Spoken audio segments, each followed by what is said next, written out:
All right, we will call this meeting of the Planning and Zoning Commission to order. We have with us, besides the committee members, Mayor Holly Style, City Manager Jason Streetman, and our guest, Dale Fenwick, who will be presenting his variance request. The purpose of the meeting is to review a variance request from the Fenwicks to encroach on the setback on their property, side setback, and we will review that today. Our first order of business will be to review and approve the minutes from our last meeting, which was that of February 24th. Has everyone had an opportunity to review those minutes? Yes. All right. Are there any questions or changes? Hearing none, I'll entertain a motion to approve. Move that be approved as presented. Is there a second? Second. All in favor? Aye. Thank you. Okay. The order of business here will be getting a summary of the request to do that. Well, in fact, I'm sorry, and I'm going by the prescribed formula in the statutes here. Does staff have anything that they would like to say regarding this application?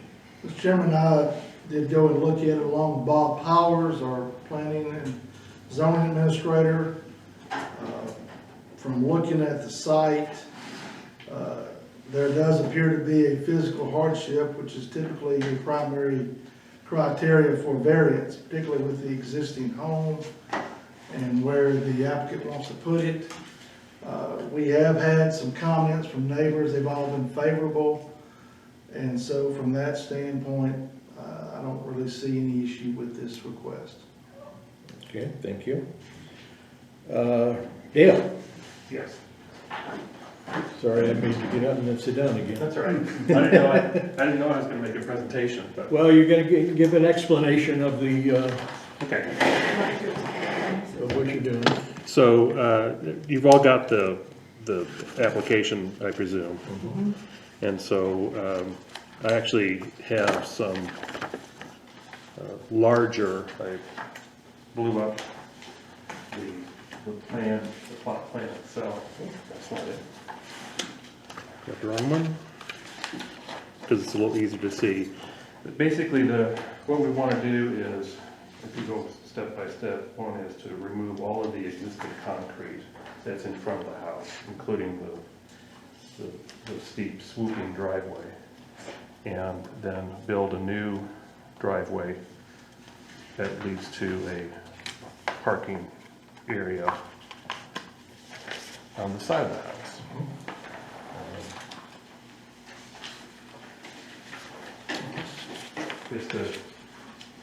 We've looked at it, from even when we looked at buying the house almost 2 years ago, we saw right away that the existing driveway situation was going to be a challenge, especially in the wintertime.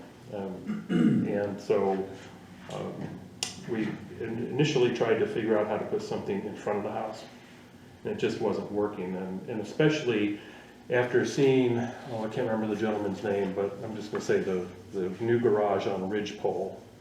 Does everyone know what I'm talking about? Mm-hmm. Yeah, okay. Because when I first saw that, I thought, oh, that's what we're thinking about doing in front of our place. Not a garage, but at least a parking area. But then, Chip Oliver. Mr. Oliver, yeah. And I actually spoke with him about that. But then, as that one progressed and we saw what that really looked like, it's like, wait a minute, this looks like a ski jump ramp. And if you don't stop, you're through the garage and whatever. And then in our particular case, if you had a problem, you'd be through the parking area into the house. So we abandoned the idea of putting something in front like that because we would have pretty much the same configuration as he has, except it would be in front of the house. So then we looked at going to the side, and we can't go on the other side because the property lines, if you saw on the survey, if you're on the road facing the house is square to the road, but the property lines, or it's a parallelogram. And in fact, the property line on the north side of the house here, okay, you're facing it, this one, that's about 8 feet from the corner of the house. So you can see there's just nothing that can be done over there, which is too bad because it's kind of an empty lot on that side. So then we looked at the other side where we have more room. And before we got too far into this, we talked with Bobby Keene, the owner, and his wife Melissa, the owners of the house next door. And they right away they said, well, if you're going to get rid of that existing concrete, we call it the skate park. I mean, if you all went by there, you see that. Elisa tells me that there actually was a permit pulled for that. I just cannot imagine what they were. All I can say is that it didn't turn out the way they thought it would, because it doesn't. It's not a safe. I've had contractors who have backed into there with the idea that you could turn around, and if there's the least bit of wetness or dampness, even their four-wheel drives will kind of do a little tailspin on that. Anyway, we'll get rid of that and then come right down with a much gentler driveway onto a 20 by 20 pad. And then, and one of the key things is to have the pad elevated for 2 reasons. One is the higher it is, the gentler the driveway is. And also, our idea is for it to be at the same level as the house, so that you could get out of your car, walk across the bridge here, okay, which will really be it'd be a deck on the front of the house is what that is. So call it a deck, call it a bridge, and be able to walk right onto the end of the porch and then into the front door. And in terms of on top of the pad again, this is a blow-up of what's already in the packet, but it's larger and prettier, is to have a timber frame like carport. Not unlike the pavilions that are around Sky Valley, and maybe the most obvious comparison might be the little I don't know if they're called pavilions or whatever at the Croquet. I looked at those the other day, I thought, oh, that's what we're talking about doing, just on a larger scale. So one more thing, I don't know if this part matters, but the plan is to do a raised deck for this, rather than having foundation walls around 3 sides, all that concrete on top of big footers, and then backfilling it and all that.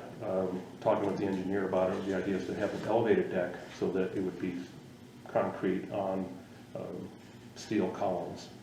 And then we would cover the open area with the same style that Bobby has used on his decks. Not just lattice, but rather horizontal boards, shiplap, I guess. Bobby the neighbor. Bobby being the neighbor, yeah. So he's used that type of enclosure underneath or screening, I guess, to underneath his new decks areas. And so we do a similar thing there to basically screen off the underneath it. One more thing, we're in the setback. Would like to be less in the setback. The problem is the side wall of the house is block. And the engineer said, look, we got to stay at least 4 feet from that with the footers for the parking slab. So that's kind of one of the constraints that we ended up with. I actually, when we first started with this, I was going to have it be parallel to the house and adjoining the house. And we found, well, we can't use the block wall as the outside because it's a block wall. So it's like, well, let's just we can't pour a concrete wall there because we can't get the footers close enough for that. So, Any questions? So you're 9.5 feet into the, We're 9.5 feet into the setback. And I've got the, if you've gone by, you see I've got the corners of the project staked, and I've got a string line there. And last time Bobby and Melissa were up, I had all that there so they could visually see what that was gonna look like from their back deck. We're talking about the setback on the left side of your property. Correct. This is the property line here, and we're 5.5 feet from the property line, and we don't have a line drawn. I should have done that, maybe a line where the setback is, But your neighbors, there's already a house here, there is a house over and there. they're fine with that. Yeah, and you've got a, We do have a letter here from them. I didn't bring it. I remember reading it. His email, yeah. One quick question is, obviously, the driveway itself is going to be built up to meet with this carport. How are you controlling water runoff from your driveway, which would Right. subsequently wind I up in the talked neighborhood? with Bob Powers about this, and he tells me one thing that we need to do is where the driveway meets the road, we need to have something there, and we haven't decided yet what that's gonna be. If we get approval for the variance, then we can go, and then we can go through the permitting process and have those details. I've actually had my engineer kind of stop, he's on hold right now, waiting for the results of this meeting.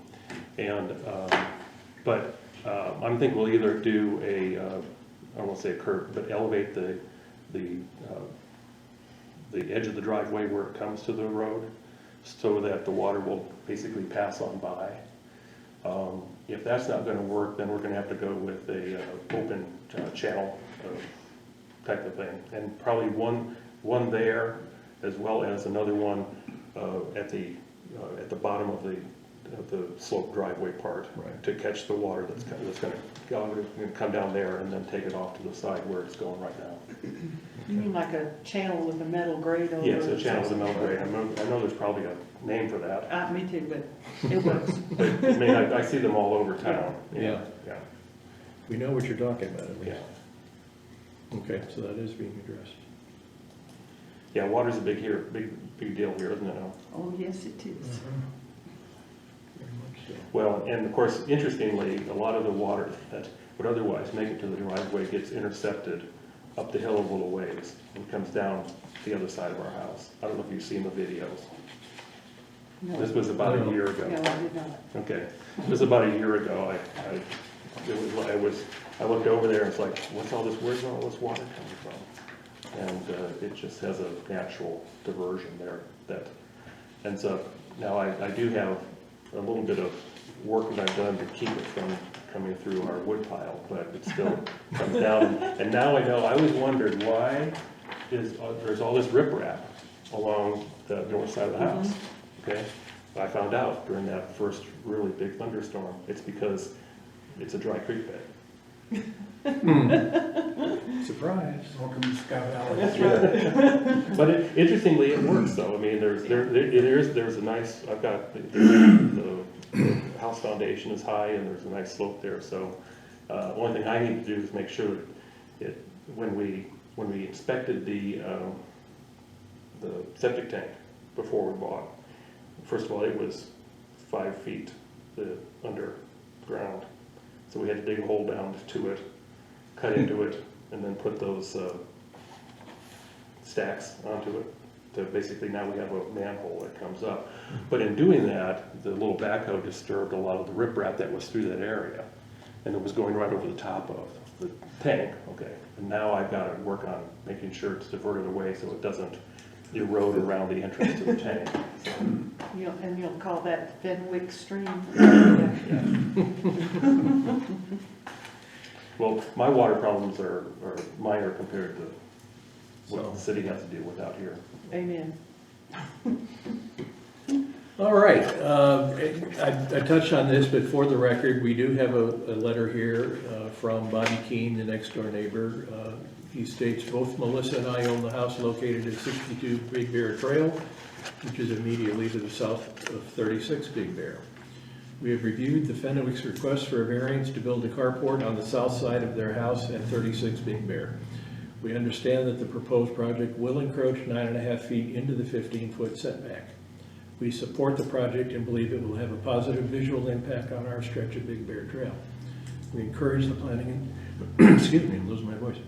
We encourage the Planning and Zoning Commission and the City Council to grant the request for this variance.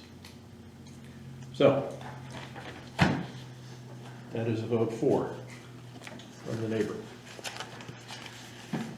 All right, we have no other public here, so we can go straight to the question and answer from the City Council, or from the Planning Commission. Does anybody have any questions that they haven't addressed? I think it's pretty clear. Good job, Dale, Good in job. planning. Well, Bob Powers told me that the only way anybody could get a variance would be to have professional drawings and very clear what's going on, as opposed to We some of wouldn't be the, able to tell otherwise. some of the sketches that would otherwise do. All right, the procedure here is that the Planning Commission will vote on whether to recommend to the City Council that this be approved. We don't have the authority ourselves to do the approval. So, do I have a motion to approve or disapprove, or recommend approval or disapproval of this variance request? I make a motion that we recommend to the city council approve of the application for the variance. It looks like he's done a good job in preparation and presented us sufficient to be able to make our decisions. And I've looked at it, I'm sure everybody has looked at the property, and it looks very feasible to accomplish.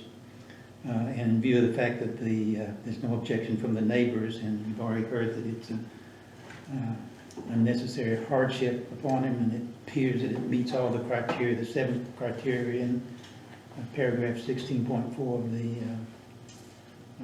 city code, then I would think it should be approved.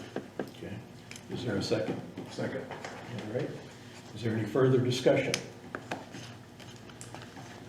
Hearing none, I'll call the question. All those in favor? Aye. And nobody is opposed? Motion carries. Thank you. Thank you for your presentation.